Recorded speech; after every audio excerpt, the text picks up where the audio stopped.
won't we?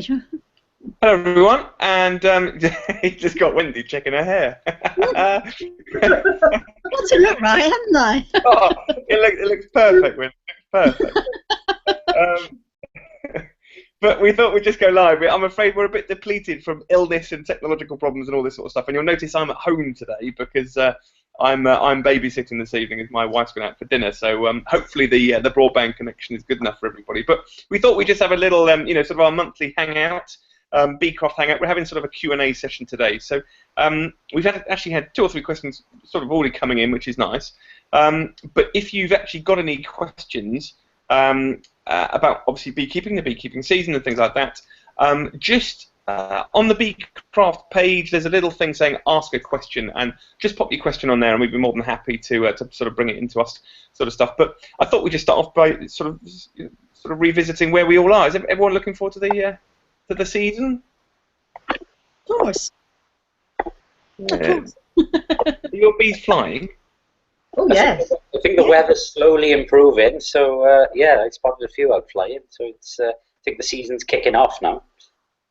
Yeah, it's nice to see, isn't it? I've seen quite a few pictures of bees flying around, and I do remember so clearly the differences we were all having in the seasons, and I do remember, Rodri, you particularly, the Welsh were so much further behind us in the south, but it's nice to see that they're still flying for you. What about you, Pauline? Are they around and about?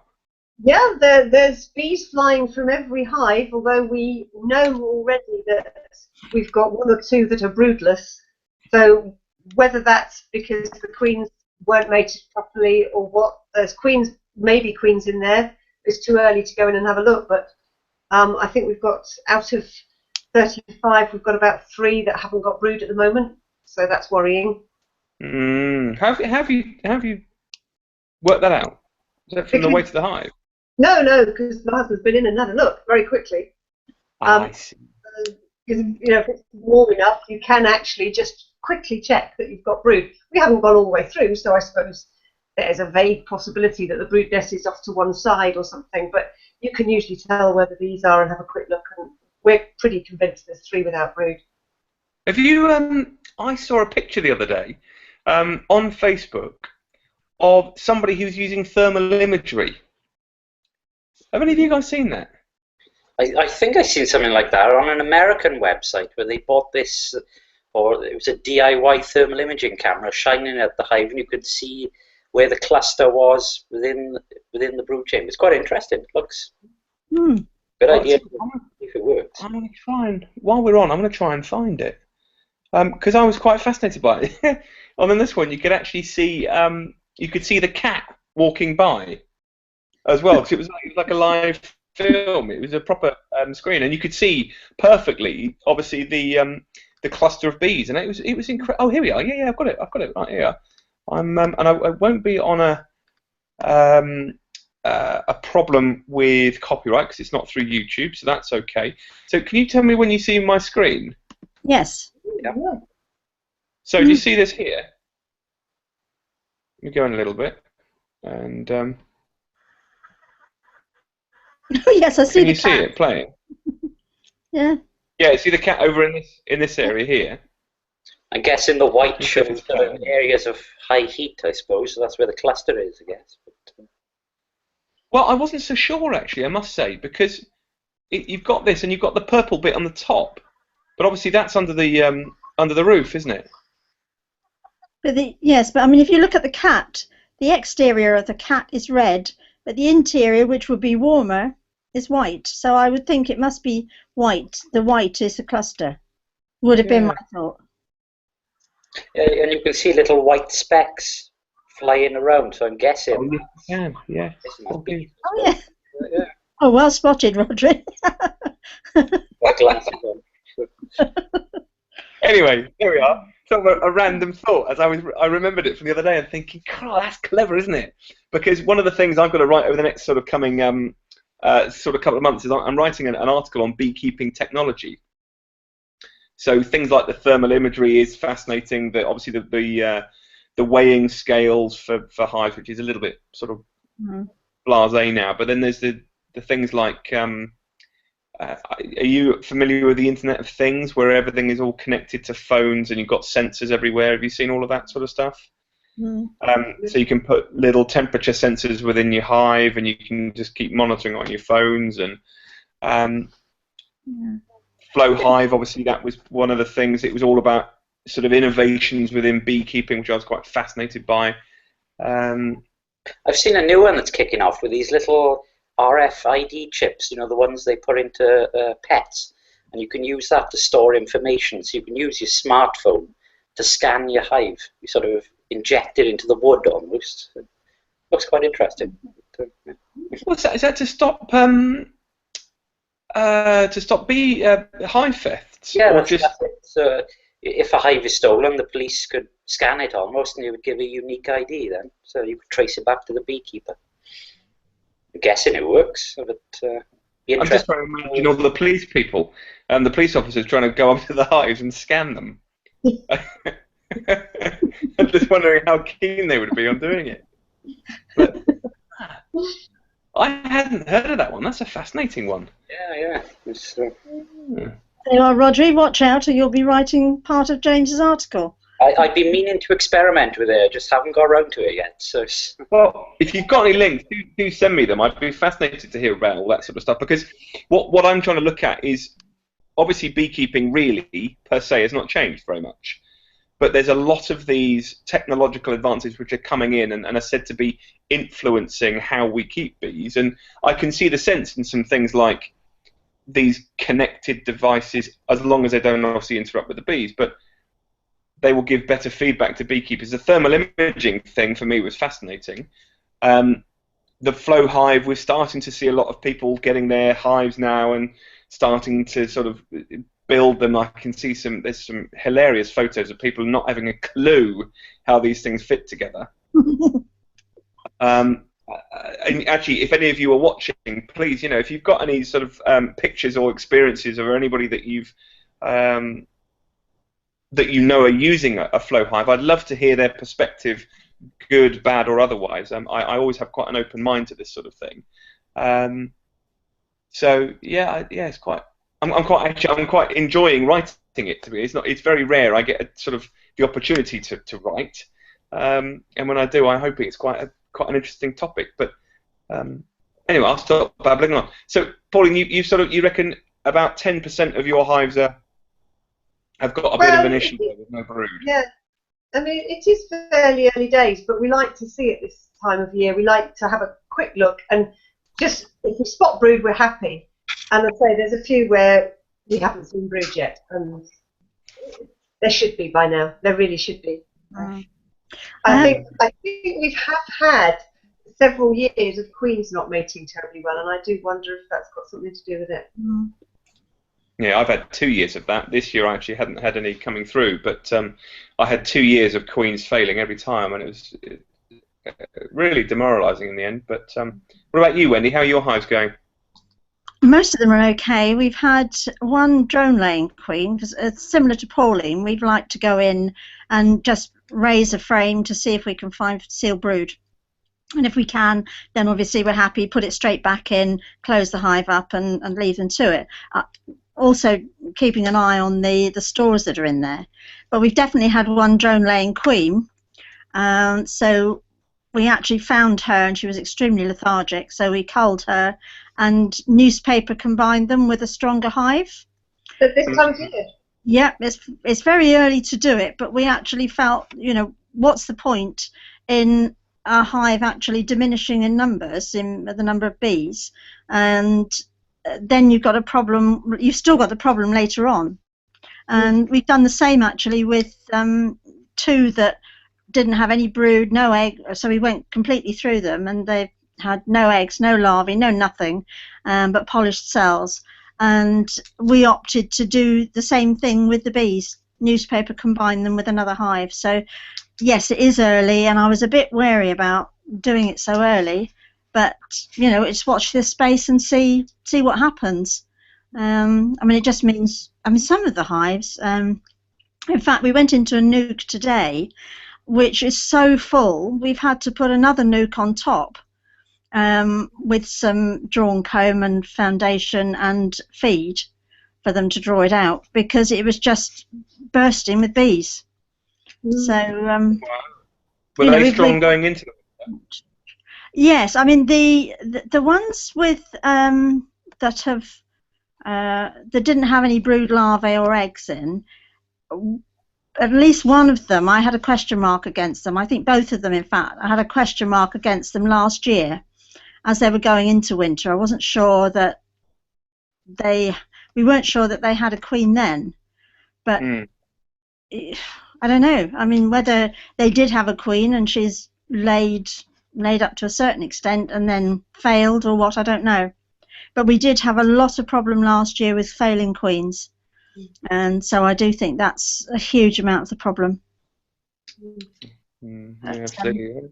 Well, anyway, for those of you who are watching, I see there's a few of you who are already joined. That's fantastic. I mean, just to reiterate, if you want to ask any questions of us now, this is a far more relaxed, sort of informal evening today than sort of some of the hangouts that we have, because there's not as many of us for various reasons. But on the Hangout page you're watching, just ask a question, and we're more than happy to sort of discuss it all. And I've actually had a few questions sort of come in already, and I'm just going to sort of read through this. So we had one in from Steve only just recently. I'll just read it out. It just said, hi, so it's from Steve. Hi, last year I was determined not to be caught out by swarming. However, I missed one. Oh dear. Yes, I feel for you, Steve. However, I missed one weekend inspection due to heavy rain on both days. Up until the next inspection, there were no signs of queen cups, etc. Lots of space and enough stores. In fact, both colonies were slightly smaller than average. Yes, both colonies had swarmed by my next weekend inspection. Oh, I've been there. Oh, I bet you guys have, surely.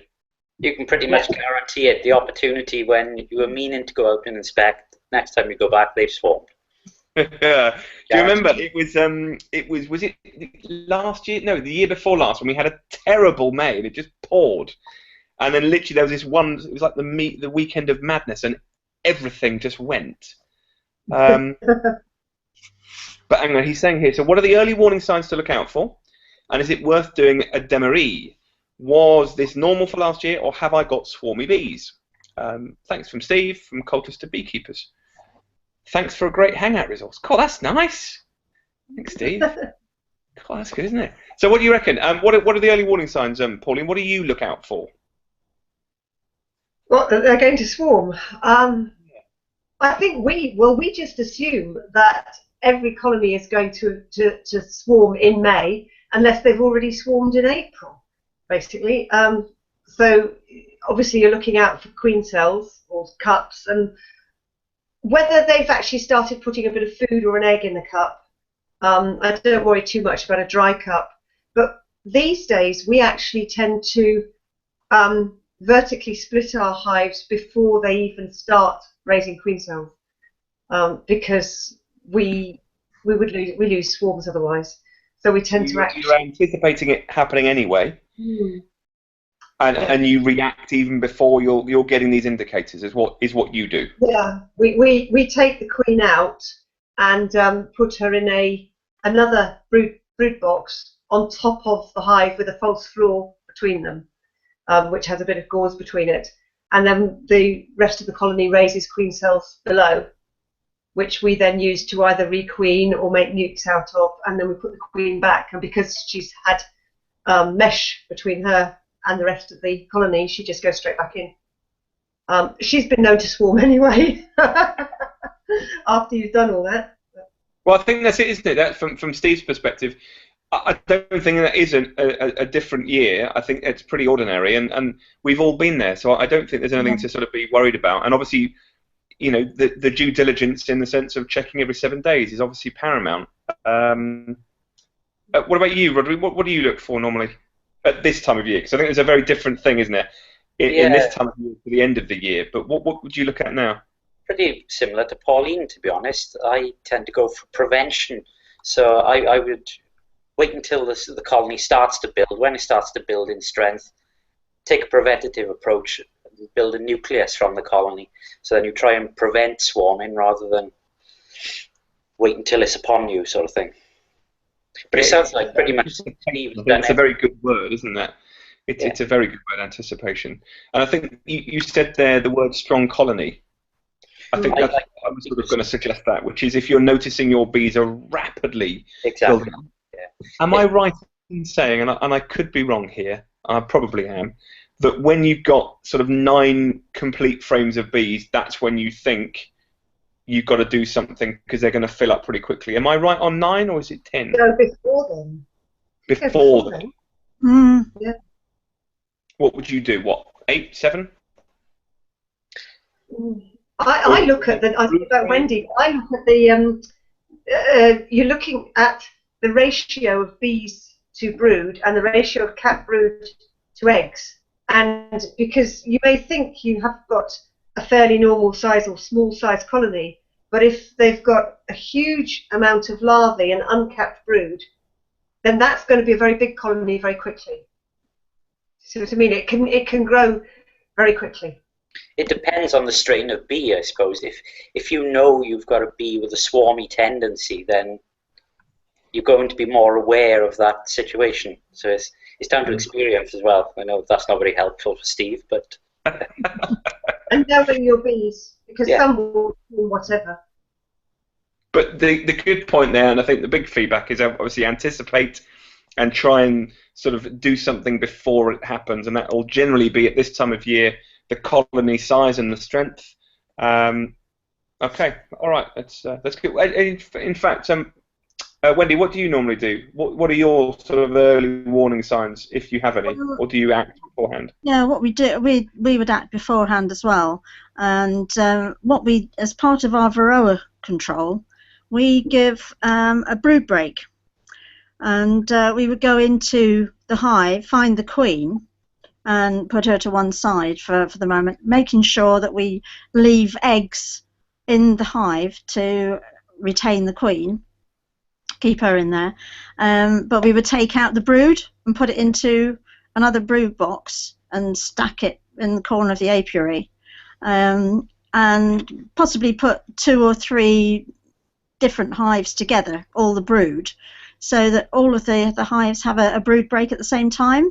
So having taken out all the brood, you're then putting in drawn comb, if you've got it, or foundation into the hive that remains with the eggs, and you put the queen back in there, and hopefully that is enough to prevent her from swarming, because she's going back to square one with just a few eggs and a lot of work for the bees to do.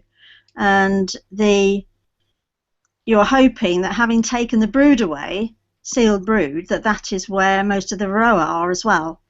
And then you can go back after sort of 7 to 10 days, and you'll have queen cells in there, and if you want the queen cells from a given queen, then you can take those queen cells out and create nukes, but you leave those until they've actually emerged, all the brood has emerged, and you can then recombine with the original hive if you want to, or make up nukes. Well, there we are. Okay. Doesn't always work. It's like anything with, isn't it? It doesn't always work. Always work. You know, and I think the sooner we as beekeepers realise that no method is absolutely concrete, and each hive is unique, each set of bees is unique. I think your point, Rodri, of the strain of bee is obviously an important one as well. You know, there's no there is a right and a wrong, but there's sort of more different rights, and there's not one correct answer. Yeah, there's so many methods out there, and they're all so very different and confusing. It's down to the individual's own way of working. They find out what suits them after a year or two as well. Depends if you make increase or not, and it's a learning curve, and that's what it's all about. Always learning. Steve asked. Sorry, I was going to say, Steve has asked about a demaree. Yes, demaree. Yeah. Does anybody know? I don't know what a demaree is, to be honest. No, I don't know. Do you know? I've heard about it, but I wouldn't be confident talking about one. It is a name I've heard. Yeah. It's not something I've done. I was hoping Jenny would be able to let's help go back. So, Steve, if you are watching, if you can, just pop in that question box again, and you know, above, or I can't remember if it's above or below the video, but just can you clarify what you mean by a demaree, or anyone else that is watching who has used one or knows what they are? please just pop that in the question box, and then we can just sort of bring it in for other people who perhaps, like us, don't necessarily understand it. Because obviously, within beekeeping, there are so many things that we know what we know, and there's obviously lots of new different things coming in. So, any feedback from anybody out there, please just let us know. But again, Rodri, you mentioned there about, obviously there's so many different ways that we can all do it. I'm going to bring in the question from Martin. And again, I'll just read it through. It came in about half an hour ago, and it just says, I have a hive that ended last summer, low in numbers due to raids and other issues. So, probably a similar situation with you, Wendy, there in that sense. And it survived the winter so far and has fondant added as little natural supplies left. My question is, the comb is 3 years old and in poor condition. Okay. Given the small colony, what action should I take for comb change? Have considered a shook swarm, but never tried this method. Thank you. I suppose it depends. If he's only got one colony, doesn't it? It doesn't really make... It depends how weak that colony is. Well, if it's very weak, then it's going to take a long time to build up. Once he does a shook swarm or a Bailey comb change, something like that, it might be better to wait until it's built slightly stronger, so it can survive such an invasive method. If it's a small colony, surely it's not got a lot of comb that it's using. I would be inclined to not, because a shook swarm, the first prerequisite is it's got to be a strong colony. You can kill it if you shook swarm it and it's not strong enough. But if you've got a colony that's on, say, 3 or 4 frames even, the other frames it's not using, you can put foundation in. When it's a bit warmer than it is now, put foundation in and feed it sugar syrup, because sugar syrup will encourage it to build wax. It will make its own wax on the clean frames, and when it moves over to the clean frames, then you've got cleaner frames there. But if it's a small colony, that's what I would do, feed it sugar syrup. I would actually recommend, if it's a really small colony, that if it's in a hive, I would transfer it into a nuke so that it's got a smaller area to actually keep warm. And that if it's, as Pauline said, if it's got 3 or 4 frames that they're working on, then a nuke has 6 frames, so you can do exactly what Pauline's suggesting. Get rid of the if it's in a hive, you've probably got 10 frames in there, so you could potentially get rid of 4 or even 6 perhaps, if you put the colony itself into a nuke. But I think that's what I would do, is try and get the size of hive or nuke to fit the size of the colony better. Yeah, until they're sort of developing at a good rate and all that sort of stuff. So yeah, I think that's a very good idea. And equally, in terms of the sugar syrup solution that we've suggested, I think, am I right in saying that obviously at this time of year it's a slightly weaker solution there anyway, and part of the reason to do that and to feed is because it simulates a nectar flow, which then means the queen sort of gets a bit of a wriggle on and starts laying. So have you guys heard that? Yes. Yeah. I have to say, I use ambrosia, so it would be the mix of ambrosia. I wouldn't water it down or anything. Just be the standard ambrosia syrup. I think if I remember right, it's a 1-to-1 ratio for the spring feed. I think that's right, is it? Well, I hope so, Rodri. Testing my memory. I can never remember. I have to get the book out. We should do a diagram. We should do that and just let everyone have it. So they can literally print it up and say, this is a spring feed, this is an autumn feed, and or get your ambrosia, you say. Sorry, perhaps I shouldn't be saying what make I use, but there you go. No, do you know what? It doesn't matter because there's so many different makes out there, and people who make their own and all that lot. So I wouldn't worry about it. But okay, so let's just sort of carry on through. So we had another question from Julian, who says, so excuse me for reading this, Julian, but it's quite a long question, so let me just go through. So Julian says, I had a colony that in the autumn was badly robbed out and predated by wasps and hornets. I relocated the hive to my home and fed heavily. It came through most of the winter, then died out in Feb. Yeah, it's a shame. With a small cluster at the size of my fist. I think they starved, as there is evidence with dead bees head first in comb cells. So, yes. However, there was still plenty of honey in the hive, and they had fondant on which they failed to find. I've heard of this happening in books, but I'm confused as to how to manage this given that I can't open the hive due to cold temperature. I know the colony was small, but I can't help feeling that I could have done better. It's really sad when it happens, Julian. I mean, it has happened to me, and it's really it's devastating. So don't try not to feel down on yourself with it, because I think again we've probably all been there. Have yourselves you've been there? Yeah. Yes. These things happen, don't they? You put fondant on. Sometimes you take the crown board off and put it right above the cluster. But if they don't take it, sometimes it happens. Yeah, sad, isn't it? And he's right. Julian, when they sort of got their heads in the cells, it's classic starving, and it's that old thing, isn't it? You can't lead a horse to water, so you've done everything you can do, and the worst thing I've always heard is the reports of sort of the colonies dying out, and a frame away is a fully packed frame, but they just can't break out to do it, and they just don't find it. So, try not to feel bad about it. It's just one of those things, and I don't think you could have done any more from the sound of it. So, I think this issue of if they're a small colony going into winter, I think it's important to try and make the hive, or either put them into a nuke in the autumn if you can, if you've got a nuke. If you hadn't, then if you can put in a couple of dummy boards either side of their stores, so that it makes the hive smaller. It can reduce a hive down. I mean, we've had some dummy boards in some of ours that have reduced the actual frames in the hive to 7. I would normally do 8, but on one particular hive I've reduced it to 7.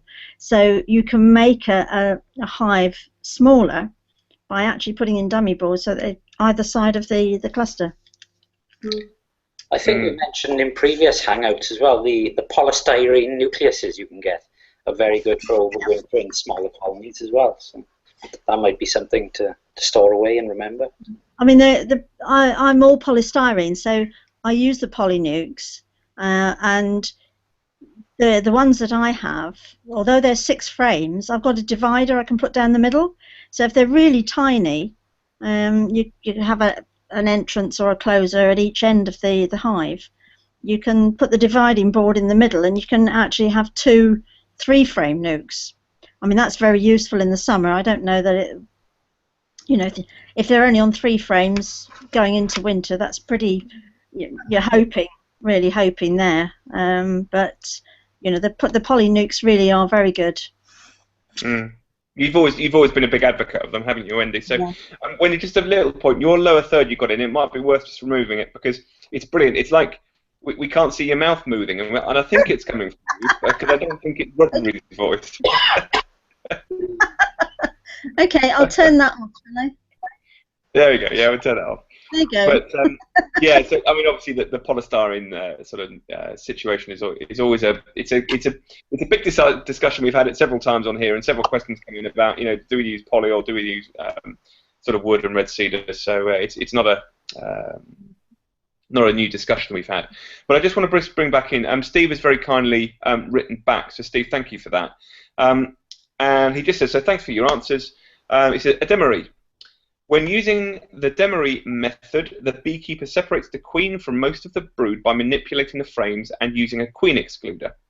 The result is a hive with little congestion and lots of room for the queen to lay. In essence, the hive believes it's already swarmed. Hope that helps. Steve. You need a big hive for doing that, don't you?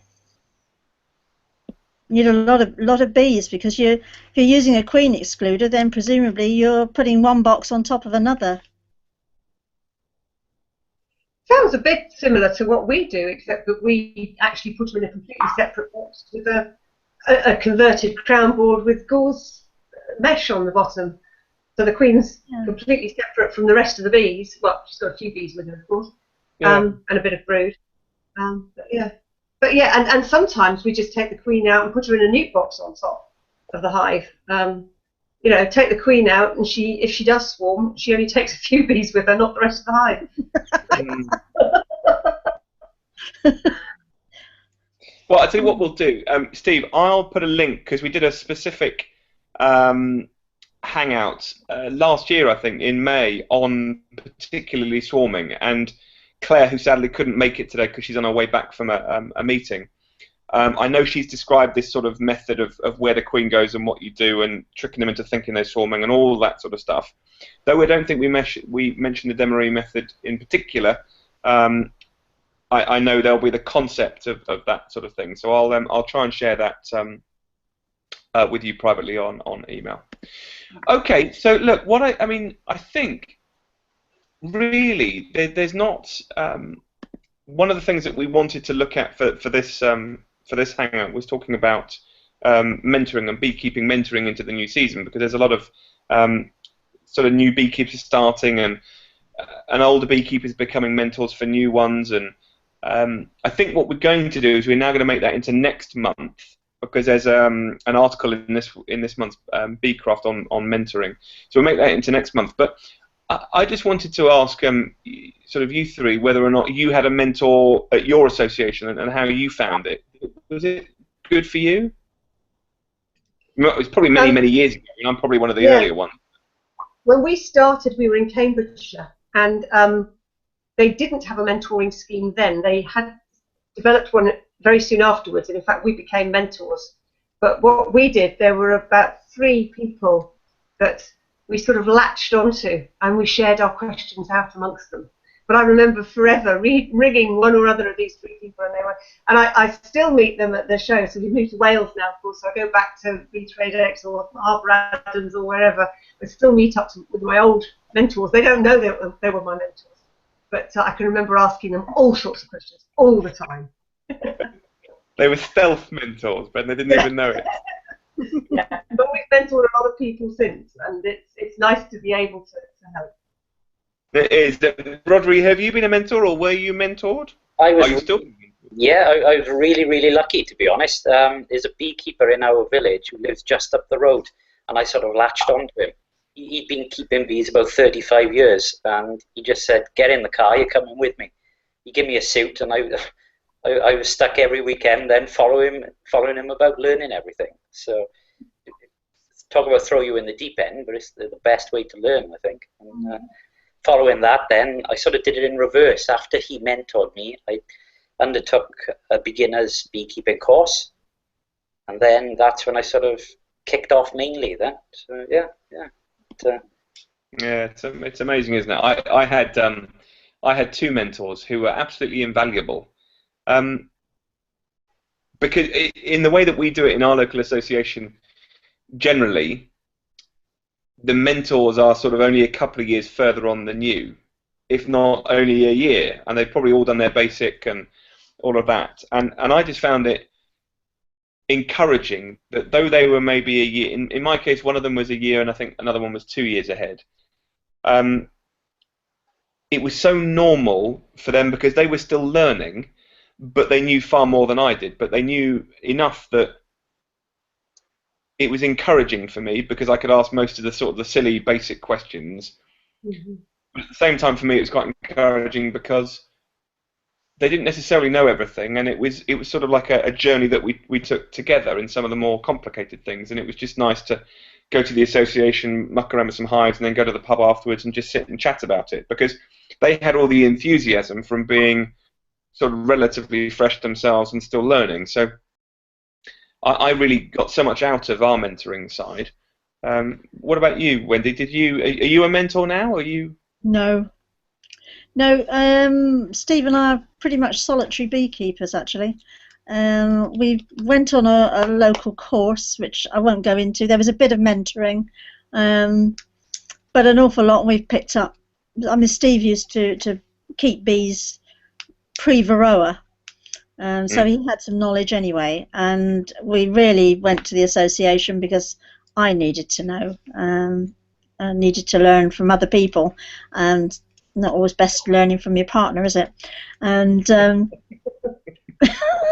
but no, we really didn't have any mentors. I suppose we've read and read lots of different methods and of doing things, and come up with our own how we feel is right. But also I have picked up a fair bit from bee inspectors, to be honest. We had a bee inspector just almost arrive at one of our apiaries, because there used to be bees there previously, which is what he knew. So I've picked up a bit from them, but mainly it's been through reading and just general chat with other beekeepers over the years, to be honest. So no mentoring at all. I don't know whether that would have worked for us, being the fact that the two of us do it together. I don't know if it's necessarily right for everybody, because some people just like to do it themselves, don't they? But that'll be an interesting one next month, because obviously we're going to get Jenny on and talking about all that. So it'd be nice to have her point of view, and maybe some of you who might have read the article by then can sort of come and do some comments on it. So yeah, that'd be good. But I think if somebody's learning on their own, James, I think it's vital. But I think probably because Steve and I did it, we discussed things, and there you go. I think it's good, and it's needed by some people. I've had several people say that they would like a mentoring scheme in their association, but actually there isn't one. So it would be nice to try and encourage that next month. Yeah, no, absolutely. There's another side away from the practical beekeeping as well. Because if you're interested in sort of showing honey at the larger shows, then it's good to know somebody with the experience who can give you the little tips and tricks. And so there's another side to it as well. Yeah. Yeah, that's true. That is true. So what's obviously we're coming to the end. So what's for next month coming up? Obviously, I would hope the temperature's starting to rise a little bit where you guys are. So maybe the first sort of inspection of the year, possibly. I'm trying to remember April last year. April was quite warm, I think. I don't know when do you normally make your first inspection? We've done our first quick ones already. Just say to look for brood, not proper inspection. Yeah. Cambridgeshire, we once lost our first swarm on the 31st of March. That was a few years ago. Yeah. I think they did went to swarming quite early last year, if memory serves me correctly. Yeah, I think it was quite a warm month, wasn't it? But okay. So I think, is there anything else that you guys want to sort of say about next month in terms of what's going on and what's happening? Is there anything from your side, or is that it for this month? Do you think? I got one for the panel, actually. It's just out of interest. With the winter being so mild, do you think that the varroa levels will be quite high? Because I know I didn't treat with oxalic acid over the winter because I suspected there wasn't a brood break. Yeah, agreed. What your thoughts are. So. Pauline, go on. Yeah. Well, I think it's something we need to look out for, because I think it's a distinct possibility. Yeah, I would agree with that. I mean, I have to say I felt that last year was very low for us on varroa. It was probably the best year from that point of view. But like you, Rodri, we didn't treat with oxalic, so that I think that's going to be the key thing this year. Yeah, I think it could be a problem. It could catch a few people out, I think, if you're not aware of it. But there we are. So. There wasn't really a suitable time in the winter to treat for oxalic, was there? I don't think they were broodless very much at all. No, I agree with you. Something I'd like to ask as well then. Sorry, go on, James. No, I was just going to say, I mean, that's all tied in with it being a mild winter. So, yeah, a bit like what happened with Steve at the first place. I don't think there wasn't anything we could have done. So, No. See what happens. What are people doing about if you have OSR in the area?